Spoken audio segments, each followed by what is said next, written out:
Assalamualaikum warahmatullahi wabarakatuh. Kembali lagi kepada saya Syifa Rahma yang akan menjelaskan tentang arsitektur Islam. Arsitektur Islam sendiri yaitu suatu arsitektur atau hasil usaha manusia yang memiliki wujud konkret sebagai pemenuh atas kebutuhan jasmani dan kebutuhan rohani. Perkembangan arsitektur Islam sangatlah luas, meliputi bangunan, tempat tinggal, dan bangunan keagamaan. Di antaranya ada istana, benteng, masjid, kuburan, baik pemandian umum, air mancur, dan lain-lain. Konsep pemikiran arsitektur Islam sendiri bersumber dari Al-Quran, hadis, keluarga Nabi, khalifah ulama, dan cendekiawan muslim. Dalam pembangunannya, arsitektur ini memegang faktor fisik dan faktor metafisik. Maksud dari faktor fisik yaitu wujud fisik arsitektur harus sesuai dengan ajaran agama Islam, sedangkan faktor metafisik berarti arsitektur mampu membuat penghuninya untuk bertakwa kepada Allah, menjamin penghuninya merasa aman dan nyaman, serta mendorong pemiliknya untuk senantiasa bersyukur. Perkembangan arsitektur Islam pertama kali ditandai dengan berdirinya Masjid Juhata di Arab Saudi. Tokoh yang mempopulerkannya adalah Khalifah Rasyidun yang memerintah pada tahun 632-661. Berikutnya, pada masa pemerintahan Khalifah Umayyah di tahun 661-750. Arsitektur Islam merupakan perpaduan dari arsitektur bergaya barat dan arsitektur bergaya timur. Yang paling populer yaitu kombinasi arsitektur Bizantium dan arsitektur Sanadid.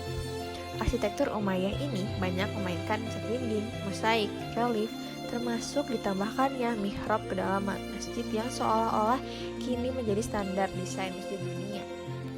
Ketika Khalifah Abbasiyah berkuasa pada tahun 750 sampai 1513, pengaruh arsitektur Sanadid dan arsitektur khas Asia Tengah kental sekali dalam arsitektur Islam. Masjid-masjid pun diperluas dan dilengkapi dengan courtyard. Beberapa arsitektur peninggalan Khalifah Abbasiyah antara lain Masjid Al-Mansur di Baghdad, Masjid Samarra di Irak, dan Masjid Ba'i di Afghanistan. Masuknya agama Islam di Afrika Utara, salah satunya ditandai dengan berdirinya Masjid Agung Cordoba yang dipengaruhi arsitektur Moorish. Kekhasan arsitektur Moorish terletak pada penggunaan pola-pola geometris yang tegas. Pengaruh arsitektur ini juga menyebar luas sampai ke Spanyol dengan dibangunnya istana dan benteng Alhambra bergaya Moorish.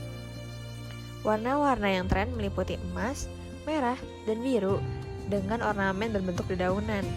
Bangunan-bangunan peninggalan Islam di masa ini diantaranya bangunan Bab Marduk di Toledo dan Gerbang Langkung Nadia Az-Zahra. Arsitektur Islam juga banyak dipengaruhi oleh kebudayaan Persia. Hal ini disebabkan kedekatan hubungan antara Khalifah Islam dengan Kekaisaran Persia, terutama pada abad ke-7. Bahkan bisa dikatakan bahwa desain arsitektur Islam merupakan perkembangan dari arsitektur Persia. Ciri khas dari masjid bergaya Persia yaitu adanya lengkungan bangunan yang ditopang oleh pilar menggunakan batu bata, dan taman yang luas di sekeliling masjid.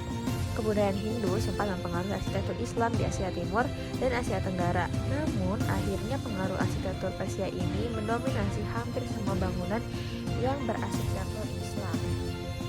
Arsitektur Islam tentunya sangat berpengaruh dalam dunia karena dengan perpaduan elemen arsitektur yang sangat unik dan khas, yaitu terdiri dari 4 peradaban kan, Mesir, Persia, Roma, dan Bizantium, yang membuat arsitektur Islam ini menakjubkan dunia. Yang pertama, contohnya ada pemandian Sultan Amir Ahmad di Iran karena sebagai pariwisata paling eksotis di Iran saat ini dan telah lama diusung untuk menjadi situs kebudayaan nasional. Yang kedua, adanya Istana Alhambra di Spanyol yang didirikan oleh pangeran-pangeran dari kerajaan Nasrid pada abad ke-14 yang menandakan peradaban Islam di Spanyol saat itu. Namun, sebagian besar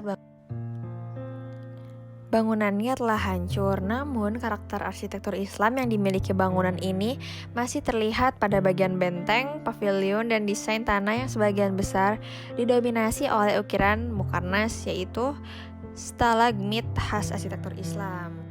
Selanjutnya ada Taj Mahal yang merupakan arsitektur Islam yang menjadi salah satu keajaiban dunia. Yang membuat saya tertarik dengan arsitektur Islam adalah dibangun melalui konsep pemikiran Islam yang bersumber dari Al-Quran, Sunnah Nabi, keluarga Nabi, sahabat, dan para ulama.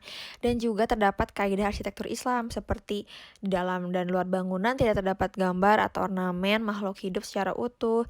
Di dalam dan luar bangunan terdapat ornamen yang mengingat kepada Tuhan yang Maha Indah. Hasil desain bangunan tidak ditujukan untuk pamer. Posisi toilet tidak dibolehkan menghadap atau membelakangi kiblat, dan keberadaan bangunan diusahakan tidak merugikan tetangga di sekitar pastinya. Sekian dari saya.